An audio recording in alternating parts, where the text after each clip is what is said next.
Meu nome é Maria Eduarda Galdino e eu vou falar sobre o país unificado, é um dos tópicos do nosso capítulo.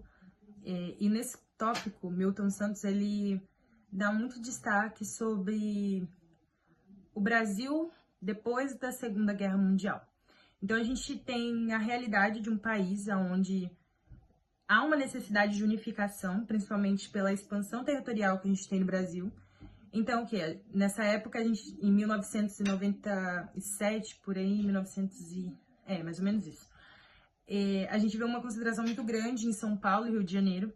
Então, há uma necessidade de criar políticas de desenvolvimento. Perdão, gente, é 1979. Há uma necessidade de criar novas políticas de desenvolvimento. Então, principalmente a criação de ferrovias, a criação de ferrovias, meios econômicos, principalmente, claro, na economia brasileira, e uma necessidade de ferrovias não,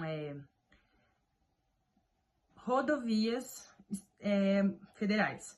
Então, o que a gente tem como as BRs, né, as famosas rodovias federais, que são literalmente essa integração de um ponto para outro, como norte, sul, leste, oeste. E mais para frente, que a gente tem literalmente criado Brasília, Brasília é criada mais para frente e ela cumpre com esse papel, que era essa necessidade, e foi criada Brasília como esse meio, principalmente centralizada no Brasil, no meio do Brasil, perdão. E a gente tem essa nova mudança, né, que é essa concentração do Rio de Janeiro e São Paulo, a gente passa por a nossa capital passa para ser centralizada no Brasil.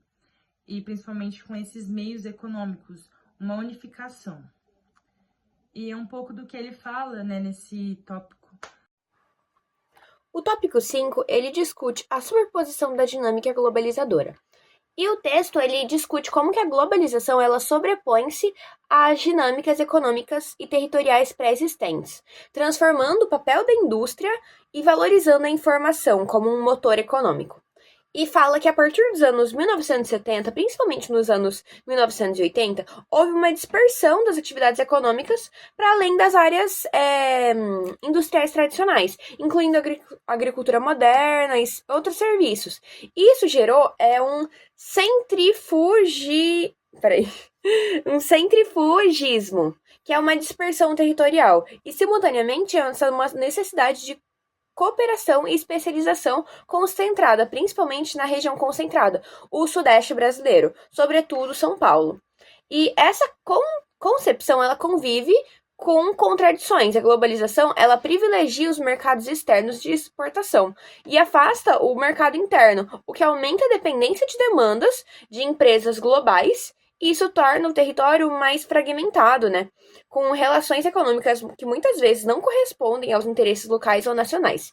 E alguns dados, né, do presente mostram que esse cenário se intensificou.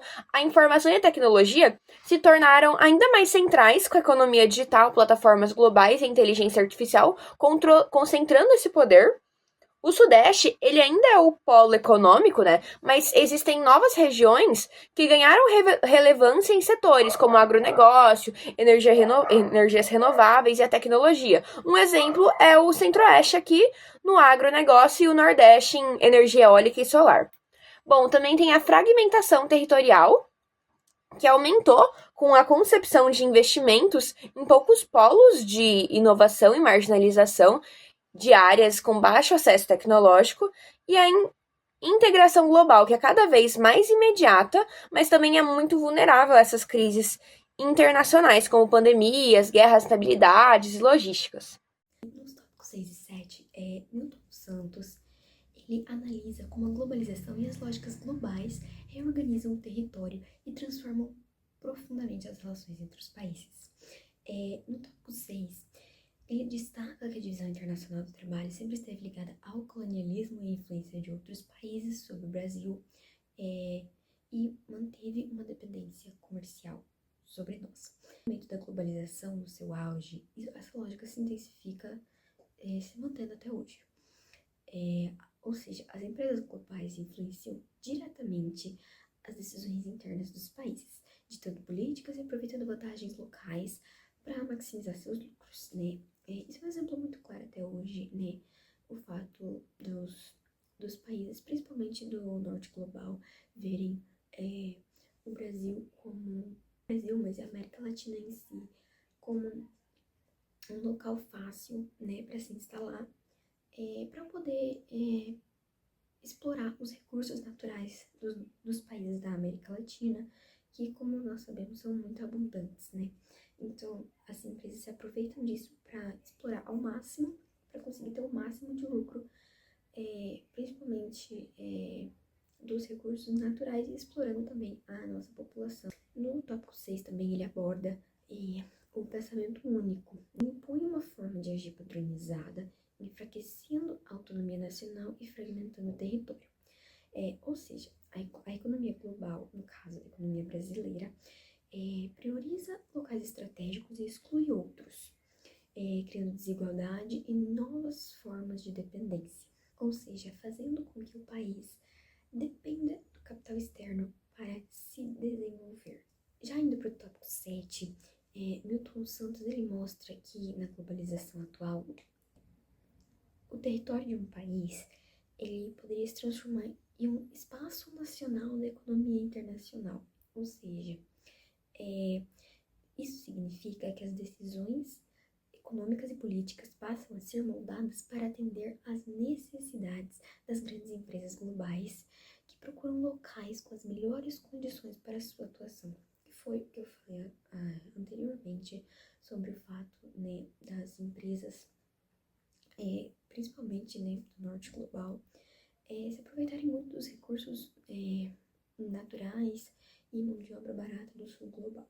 Ou seja, algumas áreas recebem intensa presença e investimentos, ou seja, essa seletividade reorganiza o espaço nacional para servir aos interesses hegemônicos, muitas vezes em detrimento da economia local, ou seja, com o intuito do país servir aos interesses hegemônicos, né, das vontades dos outros países, dizendo muito mais, de forma muito mais clara, ele cria políticas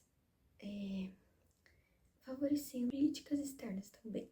Em resumo, Milton Santos ele evidencia que as dinâmicas ampliam o poder das lógicas globais, reduzem a soberania dos países e reforçam a subordinação do mercado mundial. Um exemplo atual que pode